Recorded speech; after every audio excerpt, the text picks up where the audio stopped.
7h-9h, votre matinale info avec Nikos Aliagas. Le journal avec Jean-Philippe Ballas. Bonjour. Bonjour Nikos, bonjour à tous. 3 titres à la une pour le journal de 8h. Et si c'était la solution miracle pour faire des économies à la pompe? On vous dit tout dans un instant sur les boîtiers E85 qui vous permettent de rouler au super éthanol. On vous donnera aussi de bonnes nouvelles, des indiscrètes, les couturières qui se battent pour garder leur emploi. Un homme d'affaires va débloquer des fonds, il arrive comme par miracle et il sera en ligne avec nous. Et puis une tombe en kit à monter, oui c'est possible comme un meuble suédois Nikos. Sauf que c'est en granit, on vous donne le mode d'emploi à la fin du journal.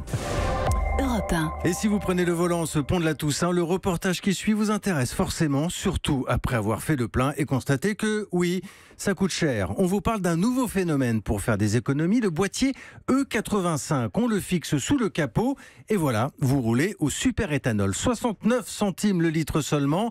Est-ce que c'est fiable? Théo Manval a mené l'enquête pour vous. Dans son garage d'Arpajon, Jean-Pierre Bosseron croule sous les commandes. Ces dernières semaines, il reçoit coup de fil sur coup de fil pour faire installer ces fameux boîtiers. Aujourd'hui, il y en a 2, on en a fait une ce matin, puis celle-là cet après-midi. Là, il y en a 9-10 en attente. On a commencé, on en montait 1 ou 2 tous les 2 mois. Là, c'est 10 par mois, sans problème. Des boîtiers électroniques de la taille d'un paquet de cigarettes qui adaptent la quantité de carburant injecté dans le moteur. Alors c'est un investissement pour le conducteur, autour de 1 000 € pause comprise. On consomme plus aussi, 20% en moyenne, mais à 69 centimes le litre de super éthanol en station, c'est vite rentabilisé, assure Jérôme.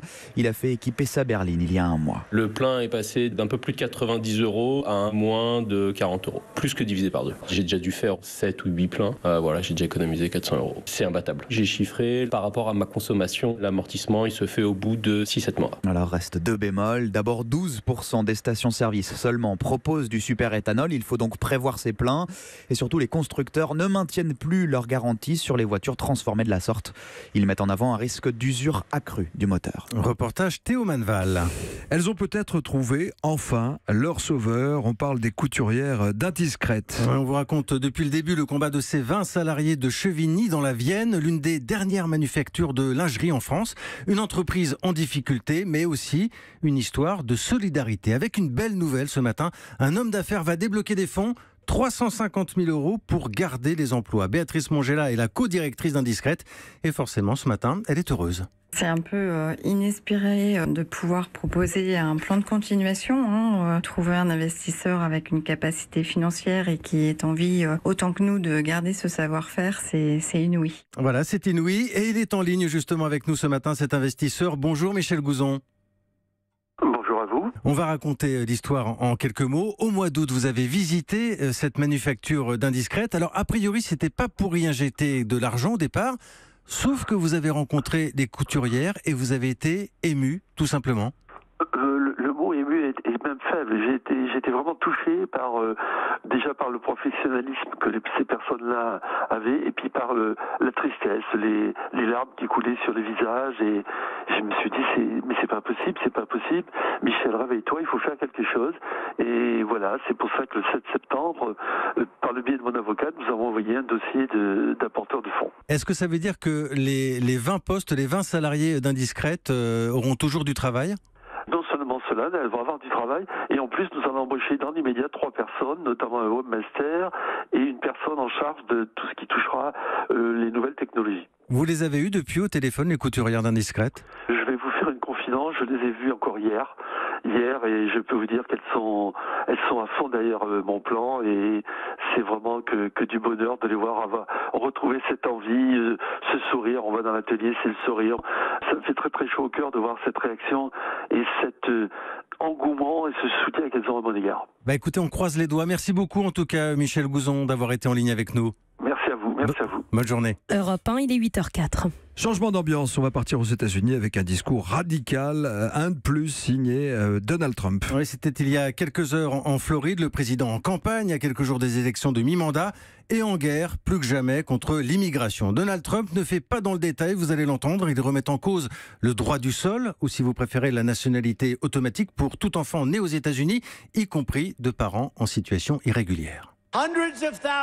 Des centaines de milliers d'enfants d'immigrés illégaux deviennent automatiquement citoyens américains chaque année à cause de cette politique folle. Et ils deviennent éligibles à tous les privilèges de la nationalité américaine. Ça coûte des milliards de dollars chaque année. Des milliards.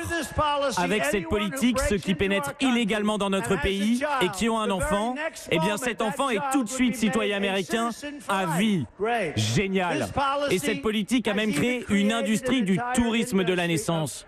Un gros business où les femmes viennent aux États-Unis pour que leur enfant naisse américain. Propos recueillis par notre envoyé spécial Sébastien Krebs. Allez, direction maintenant la Nouvelle-Calédonie pour un autre genre de scrutin. J-3 avant le référendum sur l'indépendance. Près de 175 000 électeurs sur l'archipel. Et le reportage de notre envoyé spécial Aurélie Herbemont. Elle s'est rendue sur le marché de Nouméa. Entre les étals de poissons et de bananes, pas un tract, ni du camp indépendantiste, ni du camp loyaliste. Mais la question du référendum est dans toutes les têtes. Ces Kanaks voteront oui à l'indépendance. C'est pour notre dignité, parce que c'est chez nous ici. C'est les premiers occupants, quoi. Il faut que je regagne ma dignité. Vous sentez toujours la France comme le colonisateur ? Mais il est colonisateur. L'indépendance, cette caldoche descendante de Bagnard ne veut pas en entendre parler. Quel est leur programme à eux ? Kanaki indépendante ? Eh ben oui, ben non. On n'en veut pas. Puis c'est tout. On n'en veut pas. On a l'exemple du Vanuatu. Ils sont très pauvres. 30 ans d'indépendance, ils ont quoi ? Ils sont pauvres comme la misère. La question financière fait partie des arguments pour rester dans la France. Chaque année, plus d'1,3 milliard d'euros viennent de métropole.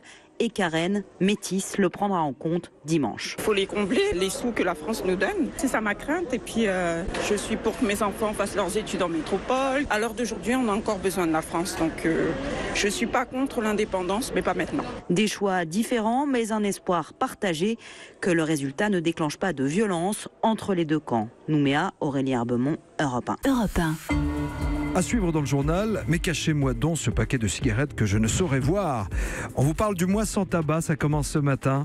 Bon réveil à tous et bonnes vacances, profitez-en. La suite du journal avec vous, Jean-Philippe Ballas. Alors, vous êtes peut-être en train de prendre votre petit déjeuner, le café, le thé, tranquillement dans la cuisine, et vous y pensez, hein, ça vous travaille, vous savez, la première cigarette de la journée. Et donc le moment. C'est la pire, c'est la pire.